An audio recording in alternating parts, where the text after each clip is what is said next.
नमस्कार, SBT news में आपका स्वागत है। पेश है 4 जनवरी गुरुवार सुबह 6:15 राजस्थान की बड़ी खबरें। जयपुर में 3 दिन तक ज्वालाना स्थित राजस्थान इंटरनेशनल सेंटर में होने वाली डीजीआईजी कॉन्फ्रेंस को लेकर जयपुर ट्रैफिक पुलिस ने विशेष प्लान बनाया है। 5 से 7 जनवरी को होने वाली कॉन्फ्रेंस में सभी राज्यों, केंद्र शासित प्रदेशों के पुलिस मुखिया और केंद्रीय बलों के प्रमुख शामिल होंगे। प्रधानमंत्री नरेंद्र मोदी और गृह मंत्री अमित शाह भी इस कॉन्फ्रेंस में शिरकत करेंगे। इसको ध्यान में रखते हुए ट्रैफिक पुलिस ने शहर के कई इलाकों में विशेष ट्रैफिक व्यवस्था की है। सुप्रीम कोर्ट के चीफ जस्टिस डीवाई चंद्रचूड़ एक वकील पर नाराज हो गए। वकील एक याचिका की लिस्टिंग को लेकर सीजीआई से तेज आवाज में बोल बैठे। इस पर चंद्रचूड़ ने वकील को फटकार लगाते हुए कहा, आप आवाज नीचे करके बात करें, नहीं तो कोर्ट से बाहर करवा दूंगा। सीजीआई ने वकील से कहा, 1 सेकंड पहले अपनी आवाज धीमी करें। आप सुप्रीम कोर्ट में खड़े होकर अपनी बात रख रहे हैं। अगर आपको लगता है कि ऊंची आवाज में बात कर आप कोर्ट को डरा सकते हैं तो आप गलत हैं। मेरे 23 साल के करियर में इस तरह से किसी ने मुझसे बात नहीं की। करियर के बचे हुए 1 साल में भी ऐसा नहीं होने दूंगा। चीफ जस्टिस ने वकील से कहा, आपको पता होना चाहिए कि आप कहां खड़े हो रहे हो। क्या आप हर बार जस्टिस पर इसी तरह चिल्लाते हैं? चीफ जस्टिस की चेतावनी के बाद वकील ने तुरंत माफी मांगी और विनम्र होकर आगे अपनी बात कोर्ट के सामने रखी। जैसलमेर के भारत पाकिस्तान बॉर्डर पर अब ड्रोन एंट्री नहीं कर पाएंगे। इसके लिए बीएसएफ ने सीमा पर एंटी ड्रोन सिस्टम तैनात कर दिया है, जिससे ड्रोन के घुसपैठ पर लगाम लगेगी। साथ ही बॉर्डर पर सुरक्षा को भी और मजबूती मिलेगी। मीडिया रिपोर्ट्स के अनुसार बॉर्डर पर पाकिस्तान से आने वाली हर नापाक हरकत का मुंह तोड़ जवाब देने के लिए बीएसएफ पूरी तरह से मुस्तैद है। गणतंत्र दिवस को देखते हुए बीएसएफ सरहद पर हाई अलर्ट पर है। पाकिस्तान ने अब नया पैंतरा खेलते हुए ड्रोन की मदद से घुसपैठ करने की नाकाम कोशिश शुरू की है। चीन निर्मित ये नई तकनीक से लैस ड्रोन ड्रग्स की तस्करी में काम में लाए जा रहे हैं। राजस्थान के सामाजिक सुरक्षा पेंशन योजना में फर्जीवाड़े पर बड़ी लगाम लगी है। राज्य में करीब 4 लाख फर्जी पेंशनधारियों की पेंशन बंद की गई। सामाजिक न्याय विभाग के राज एसएसपी ऐप के जरिए पेंशन में फर्जीवाड़े पर लगाम लगी है। पहले राजस्थान में 94,22,000 पेंशनधारियों को पेंशन मिल रही थी, जो अब घटकर 90,29,738 तक पहुंच गई है। राजस्थान विधानसभा चुनाव परिणाम आए 1 माह का समय हो गया है, लेकिन विपक्षी दल कांग्रेस में अभी तक भी नेता प्रतिपक्ष का फैसला नहीं हो पाया है। विधानसभा चुनाव में मिली हार के बाद 8 दिसंबर को पीसीसी मुख्यालय में बुलाई गई विधायक दल की बैठक में भी नेता प्रतिपक्ष चुने जाने का फैसला हाईकमान पर छोड़ा गया था। अब सभी को हाईकमान के फैसले का इंतजार है। नेता प्रतिपक्ष के लिए कांग्रेस के कई दिग्गज विधायक जोर लगाए हुए हैं। प्रधानमंत्री नरेंद्र मोदी ने बुधवार को केरल के त्रिशूर में बीजेपी महिला सम्मेलन को संबोधित किया। 43 मिनट के संबोधन में पीएम ने कहा, आजकल देश में मोदी की गारंटी की चर्चा है, लेकिन मैं मानता हूं कि देश की नारी शक्ति विकसित भारत के संकल्प की सिद्धि की सबसे बड़ी गारंटी है। आजादी के बाद से कांग्रेस, लेफ्ट, एलडीएफ और यूडीएफ की सरकारों ने नारी शक्ति को कमजोर माना। कांग्रेस और लेफ्ट की सरकारों ने महिलाओं को लोकसभा और विधानसभा में आरक्षण देने का कानून लटकाए रखा। मोदी सरकार ने महिलाओं को वो अधिकार दिलाया।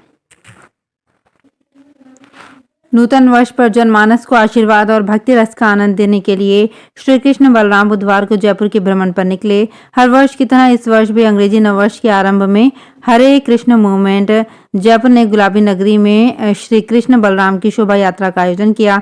भक्तों ने अपने घरों से, दुकानों से भगवान का दर्शन किया और उनका आशीर्वाद दिया। इस शोभा यात्रा के लिए भक्त बहुत ही उत्साहित नजर आ रहे थे, जिसके लिए मंदिर में सुबह से ही भीड़ एकत्रित हो गई।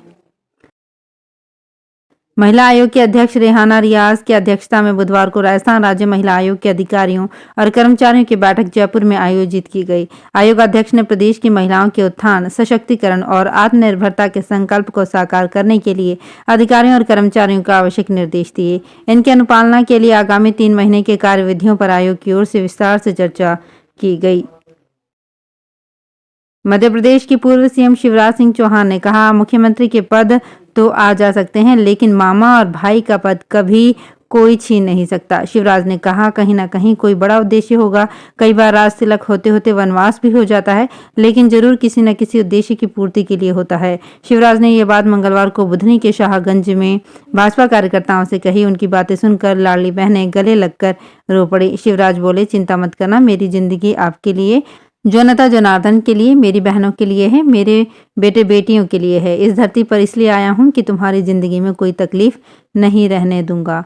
तुम्हें छोड़कर कहीं नहीं जाऊंगा। मध्य प्रदेश के पूर्व मुख्यमंत्री शिवराज सिंह चौहान ने भोपाल स्थित अपने बंगले पर मामा का घर लिखवा लिया है। उन्होंने कहा कि आपसे भैया और मामा की तरह ही जुड़ा रहूंगा। जब भी मेरी याद आए निसंकोच घर पधारिए। अजमेर विद्युत वितरण निगम ने सोलर के प्रति जागरूकता लाने के उद्देश्य से पंचशील स्थित मुख्यालय पर आमजन व उपभोक्ताओं के लिए कैंप लगाने का फैसला लिया है। ये कैंप आज 4 जनवरी से दोपहर 3 बजे से शाम के 6 बजे तक पंचशील स्थित निगम मुख्यालय पर लगाया जाएगा। इस कैंप में आमजन और उपभोक्ताओं को रूफटॉप सोलर के प्रति विस्तृत जानकारी मिलेगी, जिससे निश्चित तौर पर उपभोक्ताओं को रूफटॉप सोलर लगाने में मदद मिलेगी। जयपुर के सिविल लाइंस विधानसभा क्षेत्र से विधायक गोपाल शर्मा राम पाटोत्सव को ऐतिहासिक बनाने की कोशिशों में जुटे हुए हैं। शर्मा ने बुधवार को नगर निगम हेरिटेज में अधिकारियों की बैठक लेकर 22 जनवरी को ड्राई डे घोषित करने की मांग की। इसके बाद नगर निगम हेरिटेज अधिकारियों ने 22 जनवरी के दिन सभी नॉनवेज की दुकानों को बंद रखने का फैसला किया है।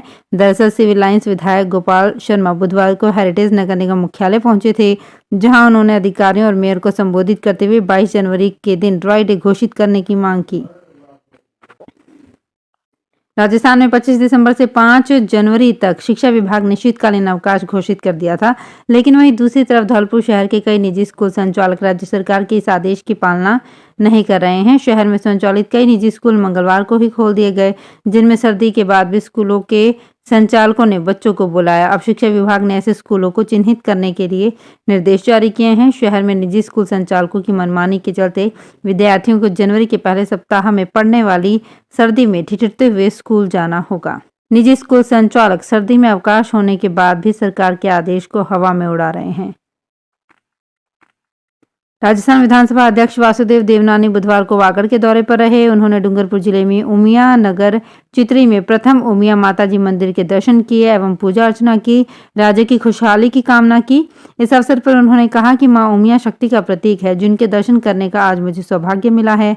उन्होंने विधानसभा अध्यक्ष की जिम्मेदारी को लेकर कहा कि मंत्री और विधायक रहते पक्ष विपक्ष की भूमिका का अनुभव लिया गया है।